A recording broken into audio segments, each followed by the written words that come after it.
പല പ്രാവശ്യം വരികയും കർത്താവായ യേശുക്രിസ്തു മുഖാന്തരം മനുഷ്യവർഗത്തിന് വലിയവനായ ദൈവം ഒരുക്കിയ ആത്മരക്ഷയെ സംബന്ധിച്ച് ഞങ്ങള് സവിസ്തരം ഇവിടെ സംസാരിക്കുകയായിരുന്നു.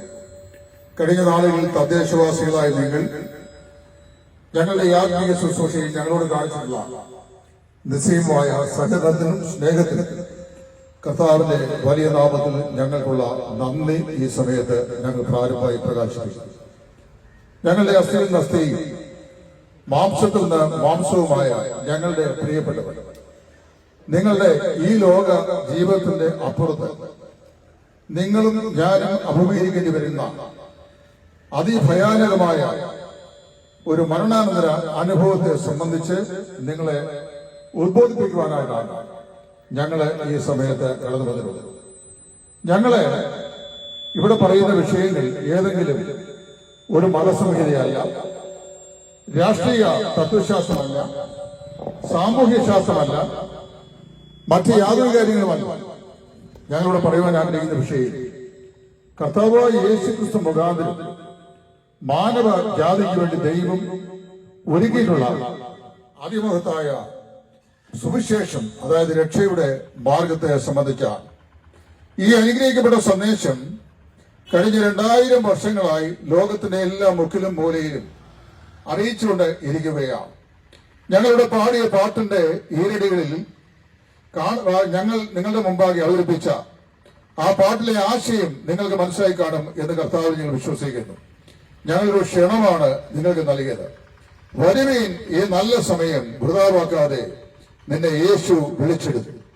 അപ്പോൾ ഈ ലോക ജീവിതത്തിൽ നാം ജീവിക്കുമ്പോൾ ഈ ലോക ജീവിതത്തിന്റെ അപ്പുറത്തെ സൈഡിൽ, അതായത് ഒരു ദിവസം മരണം വഴിയായി ഈ ഭൂമിയെ വിട്ട് ഞാൻ നിങ്ങൾ മാറ്റപ്പെടും. മരണത്താൽ ഈ ഭൂമിയെ വിട്ട് മാറ്റപ്പെട്ട് കഴിയുമ്പോൾ മരണത്തിന്റെ അപ്പുറത്ത് മനുഷ്യന് അതിശക്തമായിരുന്ന 2 അനുഭവങ്ങളുണ്ട് എന്ന് വിശുദ്ധ വേദപുസ്തകം അസന്നിഗ്ധമായി പ്രഖ്യാപിക്കും. ആ 2 അനുഭവങ്ങളെയാണ് നിത്യമായ സന്തോഷം, അല്ലെങ്കിൽ സ്വർഗം, അല്ലെങ്കിൽ നിത്യമായ നരകം, അല്ലെങ്കിൽ നിത്യമായ യാതന എന്ന പേരിൽ അറിയപ്പെടുന്നു. ദൈവവിശ്വാസത്തിൽ അധിഷ്ഠിതമായ എല്ലാ മതങ്ങളും മരണത്തിന്റെ അപ്പുറത്ത് മനുഷ്യന് ഈ 2 അന്തങ്ങളുണ്ട് എന്ന് വിശ്വസിക്കുകയും പഠിപ്പിക്കുകയും ചെയ്യുന്ന ആളുകളാണ്. അതുകൊണ്ട് മത ചിന്താഗതിക്ക് അതീതമായി മരണത്തിന്റെ അപ്പുറത്തുള്ള മനുഷ്യന്റെ നിവാസത്തെ സംബന്ധിച്ച്, അവന്റെ അവസ്ഥയെ സംബന്ധിച്ച്, മനുഷ്യൻ എങ്ങനെ ആയിരിക്കുമെന്നതിനെ സംബന്ധിച്ച്, മനുഷ്യൻ എന്താണ് സംഭവിക്കാൻ പോകുന്നത് എന്നതിനെ സംബന്ധിച്ച് ചില കാര്യങ്ങൾ വളരെ വേഗത്തിൽ ഓർപ്പിച്ച് ഞങ്ങളുടെ വാക്കിൽ ഇവിടെ അവസാനിപ്പിക്കുന്നതാണ്. മനുഷ്യൻ ഇന്ന് അഭിമുഖീകരിക്കുന്ന ഏറ്റവും വലിയ ഒരു പ്രശ്നമാണ് മരണം എന്ന് പറയുന്നത്. അത് മനുഷ്യൻ ഇന്ന് അഭിമുഖീകരിക്കുന്ന പ്രശ്നമല്ല. മാനവ ചരിത്രത്തിന്റെ ആദ്യ യാമം മുതൽ ഇന്ന് വരെ മാനവരാശിയെ ഇന്ന് വരെ അവരുടെ ബുദ്ധിമണ്ഡലത്തിന് പിടികൊടുക്കാതെ ഇങ്ങനെ അനുസ്യൂതം മനുഷ്യനെ ആശയക്കുഴപ്പത്തിലാക്കിക്കൊണ്ടിരിക്കുന്ന ഒരു പ്രതിഭാസമാണ് മരണം എന്ന് പറയുന്നത്. മനുഷ്യൻ എന്തുകൊണ്ട് മരിക്കുന്നു? പല ആളുകളും ചോദിക്കാറുണ്ട്, മനുഷ്യൻ എന്തുകൊണ്ട് മരിക്കുന്നു? അപ്പൊ ചില ശാസ്ത്രം പറയും അത് പ്രകൃതിയുടെ വികൃതിയാണ് എന്നാണ് ശാസ്ത്രത്തിന്റെ വിലയിരുത്തൽ. മതങ്ങളോട് ചോദിക്കൂ, അല്ലയോ ഹൈന്ദവ മതമേ, ഇസ്ലാം മതമേ, ക്രൈസ്തവ മതമേ, അല്ലെങ്കിൽ ജൈന മതമേ, ബുദ്ധമതമേ, സിഖ് മതമേ, മനുഷ്യൻ ഇതുകൊണ്ട് മരിക്കുന്നു. മതങ്ങളിലെ ഈ ചോദ്യത്തിന് മുമ്പാകെ മൗനം അവലംബിക്കുന്നു. എന്നാൽ മനുഷ്യൻ എന്തുകൊണ്ട് മരിക്കുന്നു എന്നുള്ള ചോദ്യത്തിന് മുമ്പാകെ ശരിയായ ഒരു ഉത്തരം നൽകുന്ന ഏക ഗ്രന്ഥം വിശുദ്ധ ബൈബിളാണ്. ബൈബിൾ പ്രകാരം പറയുന്നു, അപ്പോസ്തലനായ പൗലോസ് എഴുതിയ റോമാലേഖനം അതിന്റെ 6-ാം അധ്യായം 23-ാം വാക്യം, അവിടെ പൗലോസ് ഇങ്ങനെ പറയുകയാണ്, പാപത്തിന്റെ ശമ്പളം മരണമത്രേ. എന്നെ കേൾക്കുന്ന പ്രിയപ്പെട്ടവരെ, മനുഷ്യൻ എന്തുകൊണ്ട് മരിക്കുന്നു ചോദിച്ചു കഴിഞ്ഞാൽ അതിന്റെ അടിസ്ഥാനപരമായ ആശയസമ്പുഷ്ടമായ ഏറ്റവും പരിമിതമായ വാക്കുള്ള അതിന്റെ വിവക്ഷ എന്ന് പറയുന്നത് പാപത്തിന്റെ ശമ്പളം മരണമത്രേ. എന്താണ് ഈ പാപം? പാപം എന്ന് പറയുന്നതിന് പല ഓമന പേരുകൾ ഞാൻ നിങ്ങൾ നൽകാറുണ്ട്.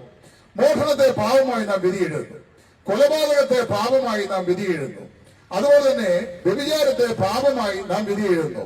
മനുഷ്യൻ ചെയ്യുന്ന സാമൂഹിക തിന്മകളെയെല്ലാം പാപത്തിന്റെ പട്ടികയിൽ നാം ഉൾപ്പെടുത്തി അതെല്ലാം പാപം എന്ന് വിളിക്കുകയാണ്. വാസ്തവത്തിൽ പാപം എന്ന് പറഞ്ഞാൽ എന്താണ്? മോഷണം, വ്യഭിചാരം, ദൂഷണം, ദുസംശയം, ദുർമാർഗങ്ങൾ, ഇത് കൊലപാതകം, ഇതെല്ലാം വാസ്തവത്തിൽ പാപം എന്ന് പറയുന്ന പക്വം പ്രാപിച്ച വൃക്ഷത്തിന്റെ ഫലങ്ങളാണ്. അപ്പൊ പാപം എന്താണ്?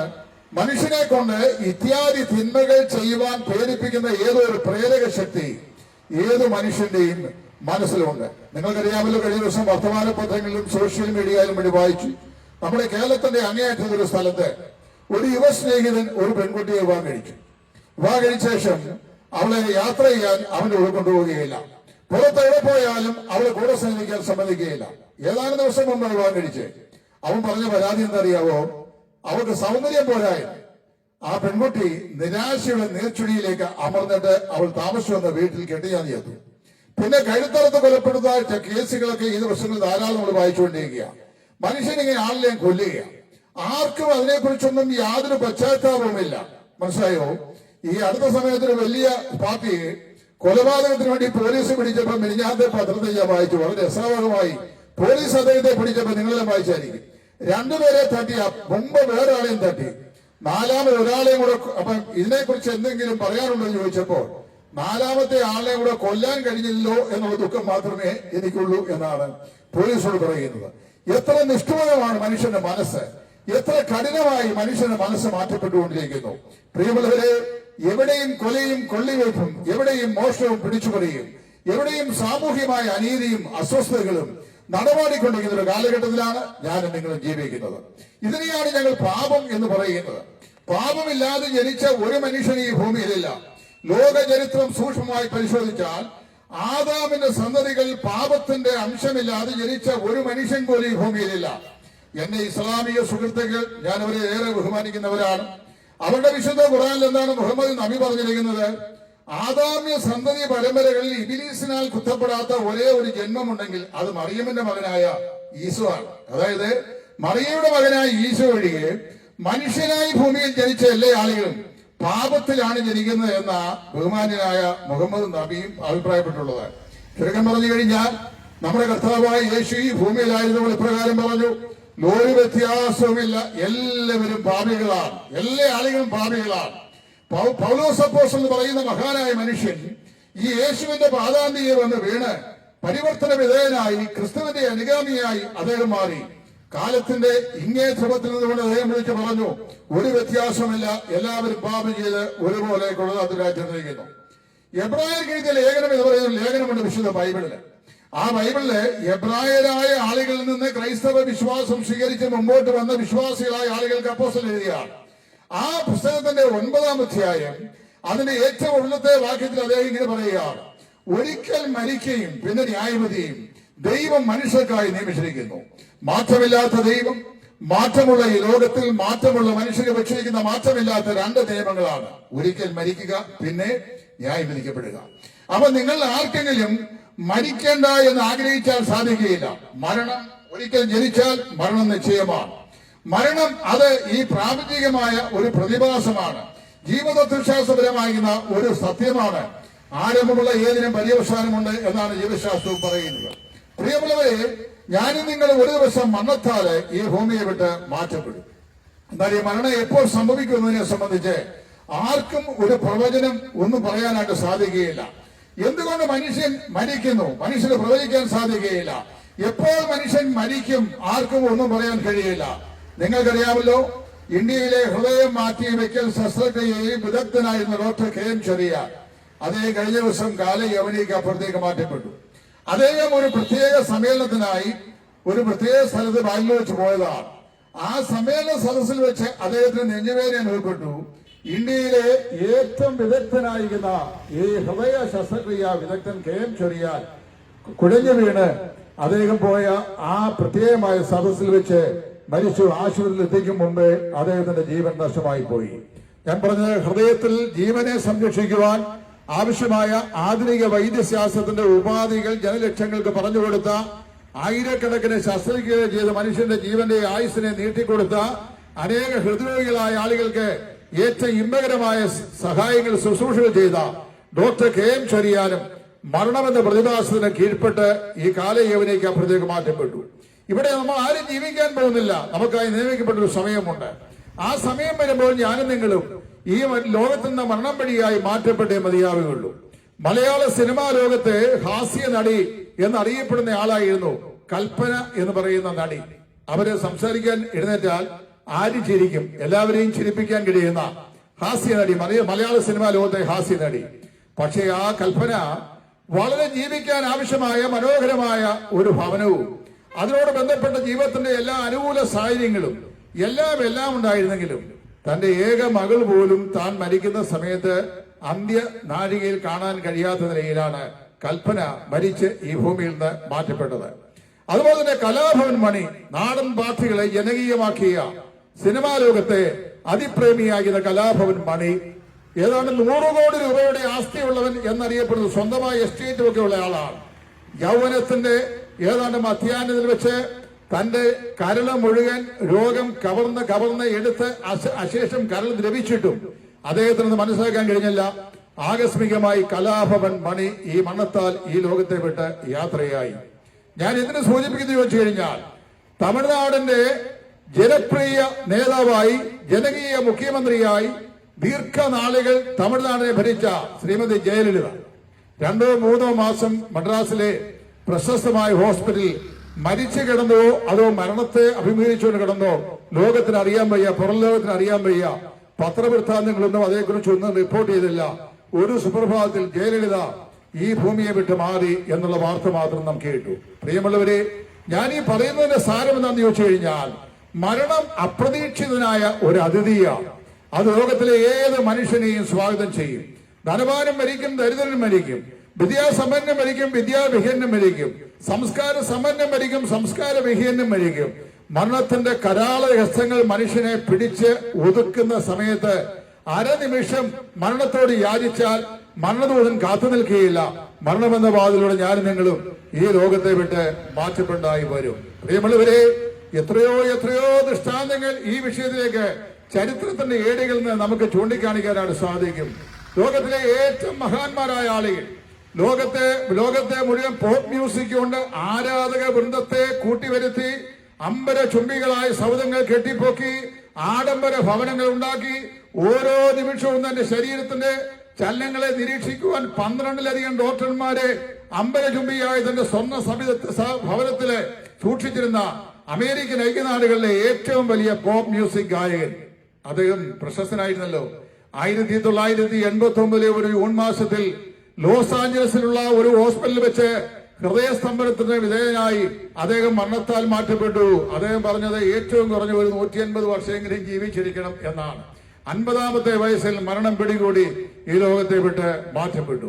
ഞാൻ സൂചിപ്പിക്കുന്നതിന്റെ അർത്ഥം ഇതാണ്: ഏത് നിമിഷവും മരണം എന്നെയും നിങ്ങളെ പിടികൂടും. ഈ ദിവസങ്ങളിലെ വർത്തമാന പത്രങ്ങൾ വായിച്ചപ്പോൾ 40 വയസ്സ്, 21 വയസ്സ്, 23 വയസ്സ്, 27 വയസ്സ്, 42 വയസ്സ്, 50 വയസ്സൊക്കെയുള്ള യുവതി യുവാക്കന്മാർ, എത്ര ആളുകളുടെ ചരമ ഫോട്ടോയാ നമ്മള് പത്രത്തിൽ കണ്ടത്. ഇവിടെ നിന്ന് പ്രസംഗിക്കുന്ന ഞങ്ങൾ കുറെ കഴിയുമ്പോൾ ഞങ്ങളിൽ ഒരാൾ ഉണ്ടാകുമോ, അല്ലെങ്കിൽ ഞങ്ങൾ രണ്ടുപേരുണ്ടാകുമോ, ഞങ്ങളെ കേട്ട നിങ്ങളിൽ ഒരാൾ ഉണ്ടാകുമോ? ഇതൊന്നും പ്രവചിക്കാൻ നമുക്ക് സാധിക്കത്തില്ല. ഞാൻ ഇതിന് സൂചിപ്പിക്കുന്നത് ചോദിച്ചു കഴിഞ്ഞാൽ മരണം പ്രവചനാതീതമായ ഒരു പ്രാപഞ്ചിക സത്യമാണ്.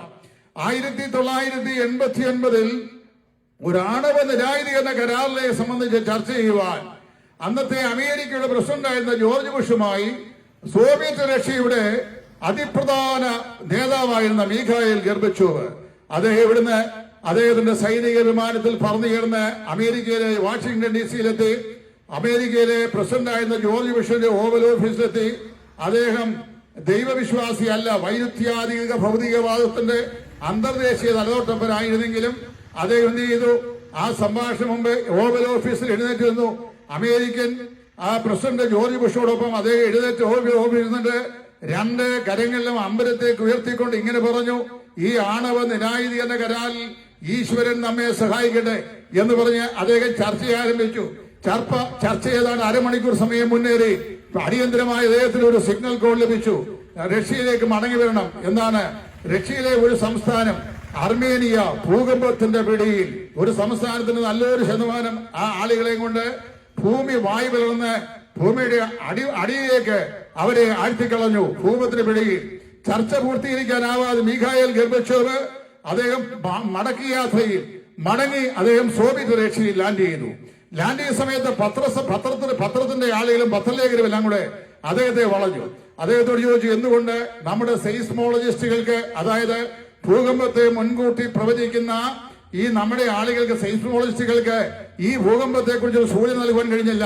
എന്തുകൊണ്ട് അർമേനിയ എന്ന് പറയുന്ന ഈ സംസ്ഥാനത്തെ ഭൂകമ്പത്തിന്റെ പിടിയിൽ അകപ്പെടാതെ സൂക്ഷിക്കുവാൻ നമ്മുടെ സെയ്സ്മോളജിസ്റ്റുകൾ സാധിച്ചില്ല എന്ന് പറഞ്ഞു കഴിഞ്ഞപ്പോൾ അരമണിക്കൂർ മുമ്പ് ഭാവിയുടെ ഭാഗതയും നമ്മുടെ കരങ്ങളിലാണ് എന്ന് അമേരിക്കൻ വാഷിംഗ്ടൺ DC-യിലെ ഓവൽ ഓഫീസിൽ വെച്ച് മിഖായേൽ ഗോർബച്ചോവ് അന്നത്തെ പ്രസിദ്ധനായിരുന്ന അമേരിക്കൻ പ്രസിഡന്റ് ജോർജ് ബുഷോട് സംസാരിച്ച അതേ നാവ് കൊണ്ട് പറഞ്ഞു, ഭാവി പ്രവചനാതീതമാണ്, ഭാവിയെ പ്രവചിക്കാൻ നമുക്ക് സാധിക്കുകയില്ല.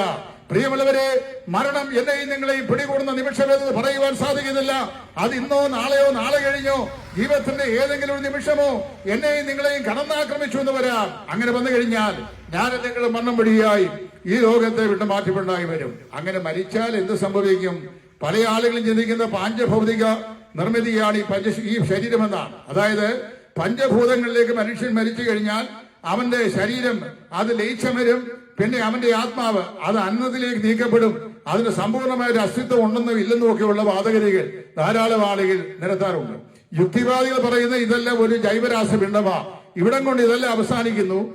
ജീവിയുടെ വായിൽ നിന്നും മൂക്കിൽ നിന്ന് പ്രാണവായു പുറത്തു പോയി കഴിഞ്ഞാൽ പിന്നെ ജീവി അസ്തമിച്ചു, പിന്നെ ഈ ജീവിക്ക് അസ്തിത്വമൊന്നും ഇല്ലെന്നൊക്കെയാണ് അവരുടെയൊക്കെ യുക്തിവാദം പറയുന്നത്. എന്നാൽ ഒരു കാര്യം മനസ്സിലാക്കണം, മനുഷ്യൻ മരിച്ചു കഴിഞ്ഞാൽ അത് അവന്റെ ജീവിതത്തിന്റെ അവസാനമല്ല. ഇവിടെ വിശുദ്ധ വേദപുസ്തകം പറയുകയാണ്, ഒരിക്കലും മരിക്കുകയും പിന്നെ ന്യായവിധിയും ദൈവം മനുഷ്യർക്കായി നിയമിച്ചിരിക്കുന്നു. മാറ്റമില്ലാത്ത ദൈവത്തിന്റെ ഈ മാറ്റമില്ലാത്ത നിയമത്തെ അഴിക്കുവാൻ ദൈവ സൃഷ്ടിയായ മനുഷ്യൻ ഒരിക്കലും സാധിക്കുകയില്ല. ഞാനും നിങ്ങളും വിശ്വസിച്ചാലും ഇല്ലെങ്കിലും അംഗീകരിച്ചാലും ഇല്ലെങ്കിലും മരണത്തിന്റെ തണുത്ത വിറച്ച കരങ്ങൾ നിങ്ങളെ പിടികൂടുമ്പോൾ ഈ ലോകത്തെ വേണ്ടി ഞാനും നിങ്ങളും മാറ്റപ്പെട്ടേ മതിയാവുകയുള്ളൂ. മാറ്റപ്പെട്ട അവിടെ കൊണ്ട് അവസാനിച്ചോ? ഇല്ല. അതിന്റെ അപ്പുറത്തുള്ള രണ്ട് അവസ്ഥാന്തരങ്ങളെ സംബന്ധിച്ച യേശു ക്രിസ്തു പഠിപ്പിച്ചത്, മരണത്തിന്റെ അപ്പുറത്ത് മനുഷ്യന് നിത്യമായ സന്തോഷമുണ്ട്, അതായത് നിത്യമായ ഒരു സ്വർഗമുണ്ട്. ഇതിന്റെ അപ്പുറത്ത് നിത്യമായ ഒരു നരകം, അതായത് ഒരു യാതനാ സ്ഥലവുമുണ്ട്. ഇത് രണ്ട് യാഥാർത്ഥ്യങ്ങളാണ്, കേവലം സാങ്കല്പിക കഥകളല്ല. ഒരിക്കൽ മഹാനായ ചാൾസ് സ്പർജൻ എന്ന് പറയുന്ന ബ്രിട്ടീഷ് പ്രസംഗി അതേ ഇംഗ്ലണ്ടിലെ തേംസ് നദിയുടെ സമീപം നിന്നുകൊണ്ട് സുവിശേഷം അദ്ദേഹം പ്രസംഗിക്കുകയായിരുന്നു. അങ്ങനെ സുവിശേഷം അദ്ദേഹം പ്രസംഗിക്കുന്ന സമയത്ത് അദ്ദേഹത്തിന്റെ പ്രസംഗത്തെ മധ്യേ ഒരാള് അദ്ദേഹത്തെ ഇടയ്ക്കുകയായിരുന്നു ചോദിച്ചു, അല്ലയോ പ്രസംഗി, ഇല്ലാത്ത സ്വർഗവും ഇല്ലാത്ത നരകവും ഇവിടെ പ്രസംഗിച്ച് എന്തിനാണ് നിങ്ങൾ മനുഷ്യനെ ഇങ്ങനെ കബളിപ്പിക്കുന്നത്? ഇവിടെ സ്വർഗവും നരകവും ഇവിടെ തന്നെയാണ് എന്ന് പറഞ്ഞു കഴിഞ്ഞപ്പോൾ മഹാനായ സ്പർജൻ അദ്ദേഹത്തോട് ഇപ്രകാരം മറുപടി പറഞ്ഞു, സ്നേഹിത, ഇവിടെ സ്വർഗമില്ല. കാരണം എന്താ വെച്ചാൽ സ്വർഗത്തിൽ കളിഷാപ്പില്ല, സ്വർഗത്തിൽ വ്യഭിചാരശാലയില്ല, സ്വർഗത്തിൽ സിനിമാ കോട്ടയില്ല, സ്വർഗത്തിൽ ജയിലില്ല, സ്വർഗത്തിൽ പോലീസ് സ്റ്റേഷനില്ല, സ്വർഗത്തിൽ കോടതികളില്ല, സ്വർഗത്തിൽ ജഡ്ജിമാരില്ല, സ്വർഗത്തിൽ ഈ പറയപ്പെട്ട യാതൊരു വിധമായ സംവിധാനങ്ങളില്ല. ഇവിടെ ഇതെല്ലാം ഉണ്ട്. അപ്പോൾ ഇംഗ്ലണ്ടിൽ ധാരാളമുണ്ട്. അതുപോലെ നരകത്തിൽ നിന്നില്ല, നരകവും ഇവിടെയില്ല. നരകത്തിന് ഒരു തുള്ളി വെള്ളം പോലുമില്ല. വിശുദ്ധ ലൂക്കോസിന്റെ സുവിശേഷം 16-ാം അധ്യായത്തിൽ പറയപ്പെടുന്ന ധനവാനായ മനുഷ്യൻ അദ്ദേഹം മരിച്ചു മാറ്റപ്പെട്ടപ്പോൾ ചെന്നെത്തിയത് പാതാളത്തിലെ അതിയാതനാ സ്ഥലത്തേക്കായിരുന്നു എന്ന് ബൈബിൾ പറയുന്നു. അപ്പൊ അദ്ദേഹം പറഞ്ഞു, ഇതാ മനോഹരമായ സുന്ദരമായിരിക്കുന്ന തേംസ് നദി പളപള ശബ്ദത്തോടുകൂടെ ഇവിടെ ഇംഗ്ലണ്ടിന്റെ രാജവീതിക്ക് സമീപെ ഒഴുകിക്കൊണ്ടിരിക്കുന്നു. ഇവിടെ സമർത്ഥമായ വെള്ളമുണ്ട്. നരകത്തിൽ ഒരു തുള്ളി വെള്ളം പോലും കിട്ടുകയില്ല. നരകം അതിഭയാനകമായ ഒരു ശോധന സ്ഥലമാണ്, അതിഭയാനകമായ യാതനാ സ്ഥലമാണ്. അതുകൊണ്ട് ഇവിടെ സ്വർഗമില്ല, ഇവിടെ നരകമില്ല. ഇവിടെ സ്വർഗീയമെന്ന് തോന്നിപ്പിക്കാവുന്ന ചില സുഖസൗകര്യങ്ങൾ ഉണ്ടാവാം. ഇവിടെ നരകീയം എന്ന് വിശേഷിപ്പിക്കാവുന്ന ചില യാതനകളും കഷ്ടങ്ങളും പങ്കപ്പാടുകളും ഉണ്ടാവാം. എന്നാൽ ഒരു കാര്യം ഓർപ്പിക്കട്ടെ, ഇവിടെ സ്വർഗവുമില്ല, ഇവിടെ നരകവുമില്ല. പണ്ടാരോ സിനിമാ ലോകത്ത് എഴുതി പാടിയ പാട്ട് നിങ്ങൾക്കൊക്കെ ചെവിയുള്ളതുപോലെ ഇവിടെയുള്ള ലൗഡ് സ്പീക്കറിൽ പണ്ടത്തെ ചായക്കടകളിൽ നിന്നും മുറുക്കാൻ കടകളിൽ നിന്നും ഒക്കെ നാട്ടുകാരുടെ മുമ്പാകെ പ്ലേ ചെയ്ത് ഞാൻ കേൾപ്പിച്ചിട്ടുള്ള ഒരു പാട്ട് ഞാനും കേട്ടിട്ടുണ്ട്. ഒരു പാട്ടുകാരൻ ഇങ്ങനെ പാടി, ഇവിടെ തന്നെ സ്വർഗവും നരകവും ഇവിടെ തന്നെ, ഇത് രണ്ടും കണ്ടിട്ടുള്ളവരല്ലേ തെണ്ടികൾ നമ്മൾ എന്ന്. പ്രിയമുള്ളവരെ, ഇവിടെ സ്വർഗമില്ല, ഇവിടെ നരകമില്ല. എന്നാൽ വിശുദ്ധ ബൈബിൾ പറയുന്നു, നിശ്ചയമായും മരണത്തിന്റെ അപ്പുറത്ത് ഒരു സ്വർഗമുണ്ട്, മരണത്തിന് അപ്പുറത്ത് ഒരു നരകമുണ്ട്. ഈ രണ്ട് സ്ഥലങ്ങൾ എങ്ങനെയാണ് ഒരു മനുഷ്യൻ അനുഭവവേദ്യമാകുന്നത്? വിശുദ്ധ ബൈബിൾ പറയുന്നു, പാപിയായി ജനിച്ച് പാപിയായി ജീവിച്ച് പാപിയായി ജീവിതം തുടർന്ന് പാപത്തിൽ മരിക്കുന്ന മനുഷ്യൻ മരിച്ചാൽ അവൻ ചെന്നെത്തുന്ന സ്ഥലത്തിന്റെ പേരാണ് നരകം അല്ലെങ്കിൽ യാതനാ സ്ഥലം എന്ന് പറയുന്നത്. ആ യാതനാ സ്ഥലത്തിന്റെ അതിഭയാനകതയെ സംബന്ധിച്ച് കർത്താവായ യേശു ക്രിസ്തു വളരെ വ്യക്തമായി വിശുദ്ധ വേദപുസ്തകത്തിൽ പഠിപ്പിച്ചിട്ടുണ്ട്. പ്രിയമുള്ളവരെ, ഞാൻ ഓർപ്പിക്കട്ടെ, നിങ്ങൾ അംഗീകരിച്ചാലും ഇല്ലെങ്കിലും ഇതൊരു യാഥാർത്ഥ്യമാണ്. പ്രപഞ്ച സീമയ്ക്കപ്പുറത്ത് നരകത്തെയും സ്വർഗത്തെയും മാംസചക്ഷുഷുകൾ കൊണ്ട് ദർശിക്കാൻ കഴിയാത്തതുകൊണ്ട് ഇവ രണ്ടുമില്ല എന്ന് പറയുന്നത് മൗഢ്യതയാണ്. ഇത് രണ്ടും യാഥാർത്ഥ്യങ്ങളാണ്. ഉണ്ട് എന്ന് പറഞ്ഞവൻ അവിടെ നിന്ന് ഇറങ്ങി വന്നവനാണ്, സ്വർഗത്തിൽ നിന്ന് ഇറങ്ങി വന്നവനാണ്, മനുഷ്യരാശിയെ സന്ദർശിച്ചവനാണ്, മാനവരക്ഷ ഒരുക്കിയവനാണ്, കാൽവരിലെ ക്രൂശിൽ മരിച്ചവനാണ്. ആ കർത്താവ് യേശു പറഞ്ഞു, മനുഷ്യൻ മരിച്ചാൽ അതിന്റെ അപ്പുറത്ത് അവനൊരു നരകശിക്ഷയുണ്ട്, ഒരു നിത്യശിക്ഷാവിധിയുണ്ട്. മനുഷ്യൻ മരിച്ചാൽ അവനൊരു നിത്യ സന്തോഷം, ഒരു സ്വർഗമുണ്ട്. ഇത് പ്രാപിക്കാൻ എന്ത് ചെയ്യണം? ചില ആൾ പറയുന്നത് നല്ല പ്രവൃത്തികളൊക്കെ ചെയ്യണം, സൽപ്രവൃത്തികൾ ചെയ്താൽ അങ്ങ് എതിർത്താന്നാ പറയുന്നത്. സൽപ്രവൃത്തികൾ നമ്മളെക്കാളൊക്കെ മെച്ചമായി ചെയ്യുന്ന എത്രയോ ആളുകൾ ഈ ഭൂമിയിലുണ്ട്, അനേക ആളുകളുണ്ട്. ഇവിടുത്തെ ക്രൈസ്തവരെക്കാൾ ഏറ്റവും മനോഹരമായ നിലയിൽ സൽപ്രവൃത്തികൾ ചെയ്യുന്ന മറ്റെത്ര മത നേതാക്കന്മാരും സംഘടനകളും നമ്മുടെ രാജ്യത്തുണ്ട്.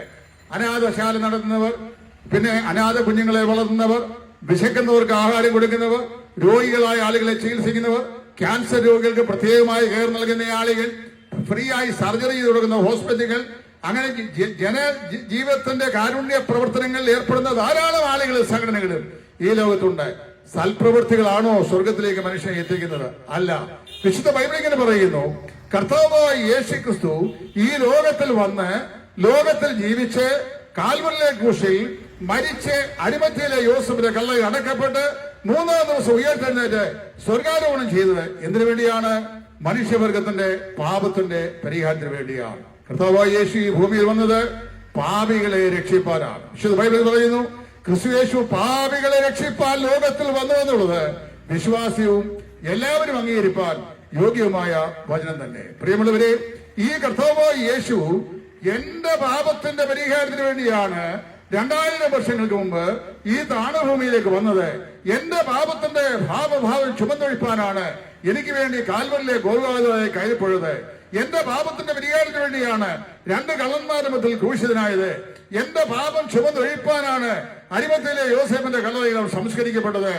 എന്റെ പാപത്തിൽ നിന്ന് രക്ഷിപ്പാനാണ് അവൻ 3-ാം ദിവസം ഉയർത്തെഴുന്നേറ്റത് എന്ന് ജാതി മത വർഗ ചിന്താഗതികൾക്ക് അതീതമായി ഈ യേശുക്രിസ്തുവിൽ വിശ്വസിക്കുന്ന ഏത് മനുഷ്യന്റെയും പാപത്തെ സൗജന്യമായി മോചിപ്പിക്കുവാൻ മനസ്സുള്ളവനും കഴിവുള്ളവനും ശക്തനുമാണ് ഞങ്ങൾ പ്രസംഗിക്കുന്ന കർത്താവായ യേശു. കഴിഞ്ഞ 2000 വർഷങ്ങളായി ഈ യേശുക്രിസ്തുവിന്റെ സ്വാധീന വലയത്തിലേക്ക് വന്ന ആളുകൾക്കുണ്ടായിട്ടുള്ള രൂപാന്തരങ്ങൾ അവർണ്ണനീയമാണ്, അത് അവാച്യമാണ്. ഇന്ന് നിങ്ങൾ ഒന്ന് പരീക്ഷിച്ചു നോക്കൂ. ജീവിതത്തിന്റെ എല്ലാ മാർഗങ്ങളും നോക്കി അവസാനം ജീവിക്കാൻ മാർഗമില്ലാതെ ഒരു കഷ്ണം കയറിൽ ജീവിതം അവസാനിപ്പിക്കാം എന്ന് ചിന്തിച്ച് നിരാശയുടെ നീർച്ചയിലേക്ക് താണുപോകുന്ന മനുഷ്യ, മദ്യം കൊണ്ടും മദിരാശി കൊണ്ടും മാംസം കൊണ്ടും പിന്നെ കഞ്ചാവ് മരിച്ചുവാന് കൊണ്ടും ജീവിതത്തിലെ തെല്ലൊരു ആശ്വാസം ലഭിക്കുമെന്ന് ആശിക്കുന്ന മനുഷ്യ, അതൊന്നും നിന്റെ ജീവിതത്തിൽ നിനക്ക് ശാശ്വതമായ പരിശാന്തിയും ആശ്വാസവും നൽകുകയില്ല. എന്നാൽ യേശുക്രിസ്തു ഇങ്ങനെ പറഞ്ഞു, ഞാൻ എന്റെ സമാധാനം നിങ്ങൾക്ക് തന്നേച്ചു പോകുന്നു. ജീവിച്ചിരുന്ന എന്നിൽ വിശ്വസിക്കുന്നവൻ അവൻ ഒരു നാളും മരിക്കുകയില്ല, അവൻ മരിച്ചാലും എന്നെയും ജീവിച്ച് എഴുന്നേൽക്കും. ഇതാണ് യേശുക്രിസ്തു പറഞ്ഞ വാഗ്ദത്തം. കർത്താവായ യേശുക്രിസ്തു ലോകത്തിലെ ഏതെങ്കിലും രാഷ്ട്രീയ നേതാക്കന്മാരെ പോലെയോ മത നേതാക്കന്മാരെ പോലെയോ കേവലം ചില പ്രതീക്ഷകൾ നൽകിയിട്ട് ലോകത്ത് പോയ ആളല്ല. താൻ പറഞ്ഞു, ഞാൻ പോവുകയാണ്, ഞാൻ പോയാൽ മടങ്ങി വരും, ഞാൻ പോയാൽ കാലാകാലങ്ങളിലായി ജീവിച്ചിരുന്ന് എന്നെ രക്ഷിതാവും കർത്താവുമായി സ്വീകരിച്ച് എന്നെ അനുധാവനം ചെയ്യുന്ന ആളുകളെ ഞാൻ മടങ്ങി വന്ന് ഞാൻ ഇരിക്കുന്ന ഇടത്ത് നിങ്ങളെയും കൈക്കൊണ്ട് എന്നോടൊപ്പം പദവി, എന്നോടൊപ്പം തേജസ് നൽകി ഞാൻ നിങ്ങളെ നിത്യതയിൽ സൂക്ഷിക്കും. ഇത് പറഞ്ഞിട്ട് പോയിട്ട് 2000 വർഷങ്ങളായി. ലോക സംഭവ വികാസങ്ങൾ കർത്താവായ യേശുക്രിസ്തുവിന്റെ മടങ്ങിവരവിന്റെ മാറ്റൊലി ലോകത്തോട് വിളംബരം ചെയ്തുകൊണ്ടിരിക്കുന്നു. ഞാൻ വിവരിക്കാൻ ആഗ്രഹിക്കുന്നില്ല, ഞങ്ങൾ അടുത്ത സ്ഥലത്തേക്ക് പോവുകയാണ്. ഈ കർത്താവായ യേശുക്രിസ്തുവിൽ നിങ്ങൾ വിശ്വസിച്ചാൽ നിങ്ങൾക്ക് ആത്മരക്ഷ. അല്ല, നിങ്ങൾ പല പ്രാവശ്യം കേട്ടിട്ടും മനഃപൂർവ്വമായി നിങ്ങൾ അവഗണിച്ച് കളഞ്ഞു കഴിഞ്ഞാൽ മരണത്തിന്റെ അപ്പുറത്തുള്ള ഏക പ്രതീക്ഷ നിത്യമാകുന്ന നരകം. ഇതിൽ ഏത് നിങ്ങൾ തെരഞ്ഞെടുക്കുമെന്നുള്ളത് നിങ്ങളുടെ തെരഞ്ഞെടുപ്പിനെ അനുസരിച്ചിരിക്കുന്നു. തെരഞ്ഞെടുപ്പ് നിത്യജീവനാണെങ്കിൽ യേശുക്രിസ്തുവിനായി ജീവിതം സമർപ്പിക്കുക. നിങ്ങൾ ആരും മതം മാറാൻ ഞങ്ങൾ പറയുകയില്ല. മതം മാറാൻ പറയുന്ന ക്രൈമാണ്. രാഷ്ട്രത്തിന് നിയമം അനുസരിച്ചും മതം മാറ്റം ജാമ്യം പോലും കിട്ടാത്ത കുറ്റമാണ്. അതുകൊണ്ട് ഞങ്ങൾ ആരെയും മതം മാറ്റാൻ പ്രസംഗിക്കാറില്ല, ആരോടും മതം മാറണമെന്ന് പറയാറുമില്ല. മതം മാറിയാൽ മനുഷ്യൻ നന്നാകുകയുമില്ല. ശ്രീനാരായണ ഗുരുക്കൾ പറഞ്ഞ പോലെ മതം ഏതായാലും മനുഷ്യൻ നന്നായാലും മതി. മനുഷ്യൻ നന്നാകാനുള്ള ഏക മാർഗം എന്താണ്? കർത്താവായ യേശുവിൽ വിശ്വസിച്ച് പാപമോചനം പ്രാപിച്ച് ആത്മരക്ഷയുടെ അവകാശിയായി തരിക. അതാണ് ദൈവം നമ്മെ കുറിച്ച് ആഗ്രഹിക്കുന്നത്. ഞങ്ങളെ ശ്രമിച്ച എല്ലാ പ്രിയപ്പെട്ടവർക്കും സ്വർഗത്തിലെ ദൈവം ഈ അതുല്യമായിരിക്കുന്ന അനുഭവം ജീവിതത്തിൽ സ്വായത്തമാക്കുവാൻ സംഗതിയാകട്ടെ എന്ന് ആത്മാർത്ഥമായി പ്രാർത്ഥിച്ചുകൊണ്ട് നിങ്ങൾക്ക് എല്ലാവർക്കും കർത്താവിന്റെ നാമത്തിൽ ഞങ്ങളുടെ നന്ദിയെ പ്രകാശിപ്പിച്ചുകൊണ്ട് ഞങ്ങളുടെ വാക്കിൽ ഇവിടെ വിരമിക്കുന്നു. ദൈവം നിങ്ങളെ ഏവരെയും അനുഗ്രഹിക്കട്ടെ. കർത്താവിന്റെ തിരുനാമം എന്നേക്കും വാഴ്ത്തപ്പെടുമാറാകട്ടെ. ആമേൻ.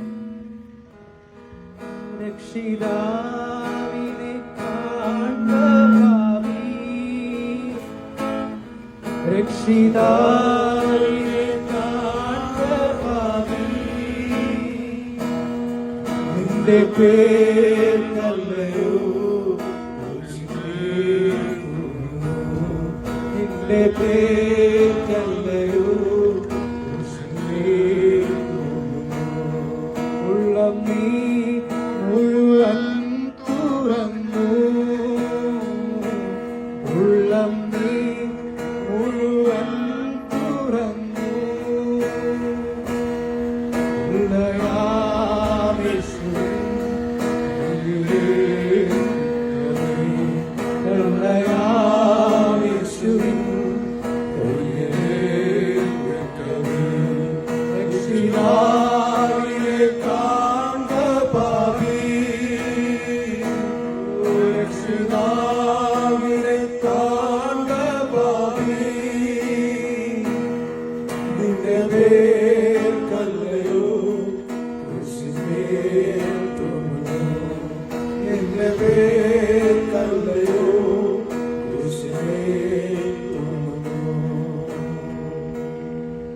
ഇതുവരെ ഞങ്ങളെ ശ്രദ്ധിച്ചുകൊണ്ടിരുന്ന എല്ലാ ബഹുമാന്യരോടും ഞങ്ങളുടെ സ്നേഹവന്ദനം അറിയിക്കുന്നു.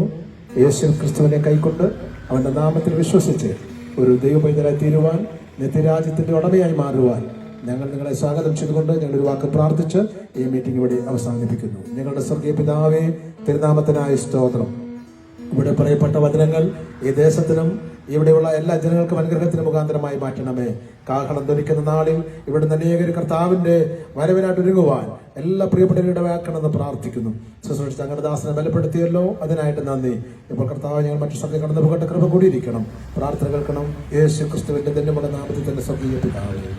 ആമേൻ.